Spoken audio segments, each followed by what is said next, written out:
Hello, this is Leslie Walker-Hirsch, and today I have the pleasure of speaking with Dr. Rhonda Black from the University of Hawaii. Dr. Black is a professor of special education at the University of Hawaii at the Manoa campus, and she is the chairperson of the American Association on Intellectual and Developmental Disabilities in-group on social and sexual concerns. Dr. Black moved to Hawaii when she was ready to get her doctorate degree in special education. Prior to that, she worked at a vocational training program in the state of Utah and saw that the social skills were very necessary there. So I'm happy to speak with you today, Rhonda. How are you? And aloha. Aloha. I'm doing very well, thank you. So how did you first become involved with social and sexual and relationship skills? Well, I was working in a community-based vocational program in Utah, and I learned early on that it wasn't the job skills that got people in trouble. It was the social interaction skills. And so I felt like on a daily basis I was dealing with crises that came about because of a social faux pas. And I think because we all just pick up social skills incidentally, I wasn't even aware of where these mistakes were going to happen. So I started studying it and really wanted to look at, are there things that I can teach that could prevent these social faux pas? Mostly faux pas with interaction, like how you deal, how you talk and interact with your coworkers, supervisors, customers. So I developed a work-related social skills curriculum. But even that isn't enough. It needs to be on a daily basis. I learned that you just can't teach a lesson and then, ta-da, everything is wonderful and we all interact appropriately with everyone every time. So that's what got me interested and just looking for more and more answers about how can we teach about appropriate interaction. So what is the state of social and sexual education in Hawaii these days? Is it progressing? Is it moving in a good direction? Or is it more stagnant? I think in some ways it's very stagnant, and I think in some ways it's progressing. So there have been, unfortunately in Hawaii, there have been a couple of very vocal people in the community that have talked about not wanting sex ed in the schools. It's okay to teach about plumbing and about sexual health, but not to teach about any kind of diverse relationships. So I think in that way it's very stagnant. However, there are some movements, I think, that are gaining a little bit of ground, and I think a lot of it with respect to bullying, anti-bullying curricula. I think those are progressing quite well. I also think that dating violence, I think that is a focus right now in high schools and college. And so I think that has broadened the conversation a little bit about inappropriate relationships. What about coercion? What about whether it be friendship or in dating? One of the things I see also, and this is for individuals with IDD, is I see that when we talk about social skills or interaction skills, I see a lot of very behavioral approaches coming in. So breaking a social skill down into its component parts and teaching how to greet someone, or how to initiate a conversation. What I see missing, though, is some of the underlying principles. For example, how you greet someone depends on who that someone is. How you greet a stranger is very different from how you greet a family member that you haven't seen for 3 months. So I feel that breaking down the skills too far into component parts and teaching these skills in isolation really does a disservice to many of our individuals. So I really like the Circles program because it teaches some of the underlying principles of who we interact with, how and where, and different people require different kinds of interactions. So, Rhonda, in your role as a special education professor, what do your students who are going to be teachers, or maybe who are already teaching and are getting some graduate courses, what do they think about and what do they believe about sexual education for their special education students? They are afraid. They don't want to talk about sex. They're worried about families, and they're like, well, I don't know, what does the family think? And I think it's really difficult because when I talk to a group of families, they would like the school to do more. When I talk to a group of teachers, they want the family to do it. They don't feel comfortable.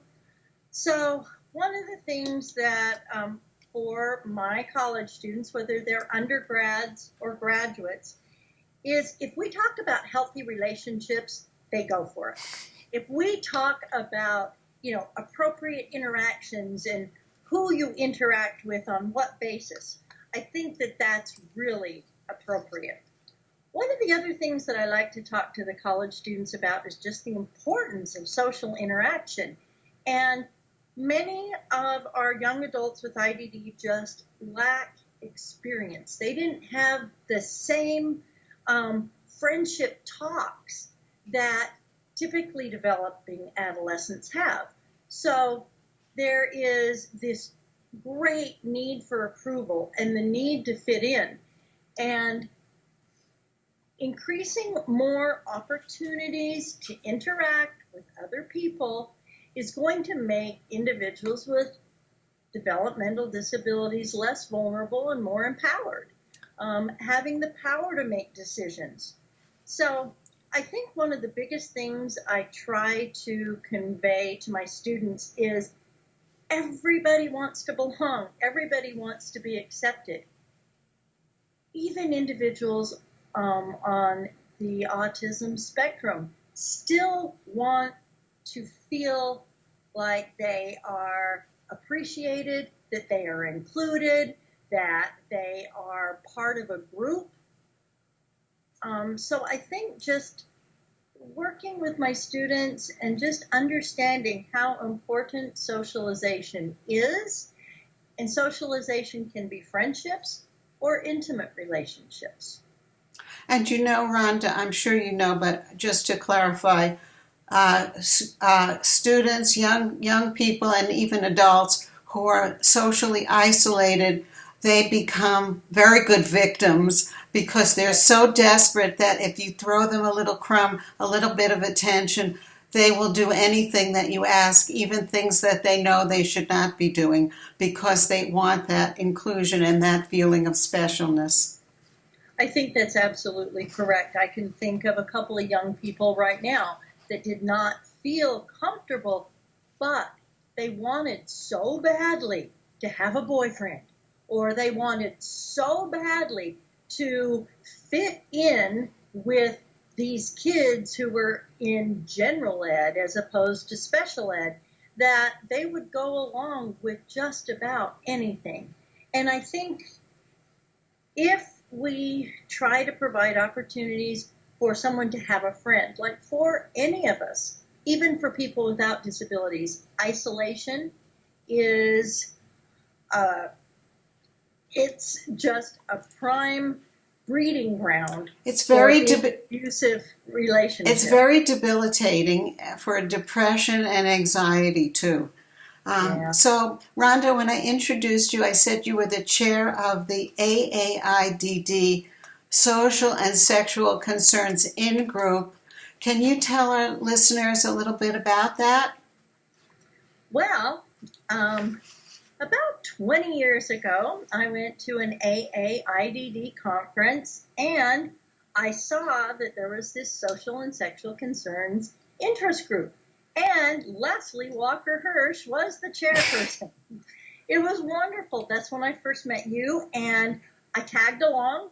I attended one of the meetings, and then I met the other people in the group, and if I remember, we sat around and talked after the formal meeting. But one of the things that I really liked about this is AAIDD is very multidisciplinary. So I go to a lot of conferences that are just educators. I have a lot of friends who are psychologists who go to meetings that are just psychologists. Well, at AAIDD, there were people who were social workers, psychologists, educators, even lawyers. Yeah, lawyers, medical personnel, direct support personnel, and also those from faith-based organizations. And having all of those people sitting together and discussing how we can improve the lives of individuals with intellectual and developmental disabilities was really refreshing for me. So I liked that people from different disciplines were all looking at social and sexual concerns, and we're looking at it from different lenses. And I thought that, well, it felt like this is my home. This is where I want to be. And I think it's just, I really like the Interest Network. We have some webinars, we have some online conversations, we have a Facebook page where we post articles or interviews or things that may be of interest to our members. That's great. And you know, it's so interesting because sex educators for people with intellectual and developmental disabilities are few and far between. It's good to know that there are other people out there who understand what you've been through, and then you can understand what they are experiencing too, and everyone can talk about their experiences and become better at what they do. Mm-hmm. You know, because of the Interest Network, I have seen various email discussions about, there was one just recently. There was a man that said, wrote to a group of people saying, do you know anyone in North Dakota who does this kind of work? Right. And then asking this group of professionals, really can provide some resources. So I really like the group for that. Just learning about what people are doing in different areas is kind of exciting for me. Sexual education for students with intellectual disabilities in college and in this program or a YWCA or having all those different people in one group, it's really informative and it feels good.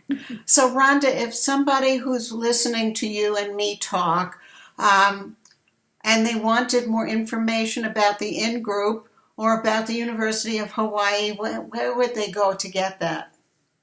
Well, if someone was already a member of AAIDD, then they could choose this Social and Sexual Concerns Interest Network. Part of your membership is you choose interest networks that you belong to. So if someone were already a member of AAIDD, it's so simple. Just check the box. If one is not a member of AAIDD, I would encourage you to look into it. AAIDD.org.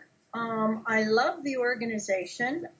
It has a good mix of scholarly professionals and practitioner professionals and different disciplines. It's They have a nice conference every year. Actually, this coming year it's going to be in Pittsburgh. So even if you're not a member of AAIDD, you're welcome to come to the conference if you enroll in it and pay the fee, which is not too exorbitant. And then you could come to one of the in-group meetings while you're there. And then once you meet us, I know you'll want to belong. Well, hopefully you'd want to belong. Yeah. At any rate, is there any more that we should discuss that you could say that would change the world in a good direction at all? Just one more concluding sentence to our interview. Well, I think that if all of us understand that everybody wants to fit in, everybody wants to be accepted, including those with intellectual and developmental disabilities, just understanding that we're all in it together, and to not think of us and them, but think about how can all of us help each other to have healthier relationships. Good idea. So listen, thank you so much for spending a little time off your surfboard, not a little stereotype there. Thank you for spending some time with us, and I will hope that many people will listen to all that you have to say and take advantage of the in-group at AAIDD. So long, Rhonda. Thanks. Bye-bye.